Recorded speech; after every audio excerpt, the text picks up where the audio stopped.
I'm going to go over some strategies here for managing acute shoulder pain or soreness, potentially even chronic, but this, I'm going to go through a little situation that I had recently where I developed some pain playing Ultimate Frisbee and I had to manage it. So I had severe pain in my shoulder, sharp pain, I lost strength, I was a little worried about it in the middle of playing. I jumped up, felt something, did not feel good, did not feel stable, and that was the most severe pain I've had since surgery 2 years ago, where I had a bunch of stuff repaired, lots of junk in there.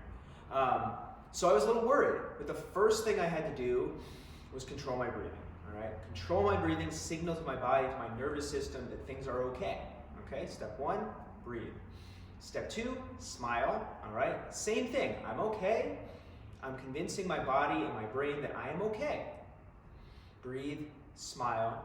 Step three is move. So what I did, of course, I just jumped up, my arm went up here, exacerbated, by the way, by poor shoulder mobility. So I know that is an underlying factor that I'm working in the background to improve steadily over time. But in the meantime, things are hurting.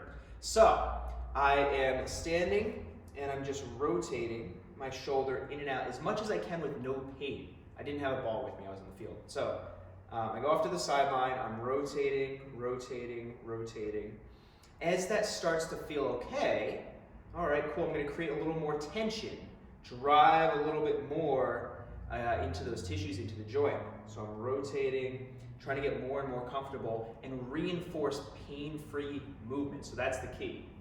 Then I kept playing, which is stupid, don't do that. But I did some shoulder cars and I only went through ranges that were not painful. So initially it was, all right, I can only get to here, now I'm going here. When I got home, I did the same thing. I spent about 15 minutes doing the same thing, breathing, smiling, moving as much as I could. What I found with the cars was that I could not actively bring my shoulder to here or past here. So rather than freaking out about it and thinking something might be torn, which who knows, I helped it, okay, and I found that I could lift it through pretty much a full shoulder car passively. So I used my right arm to complete the shoulder car to go through the ranges that I couldn't actively achieve. And after several reps of that, my active range actually improved slightly. As soon as I woke up, I did the same thing. So I'm moving as much as I can. I'm doing isometrics as well. So if I find a position, okay, this is the point at which I get this pain. Oh, that's not good, I can't go any higher. Okay, back off a little bit.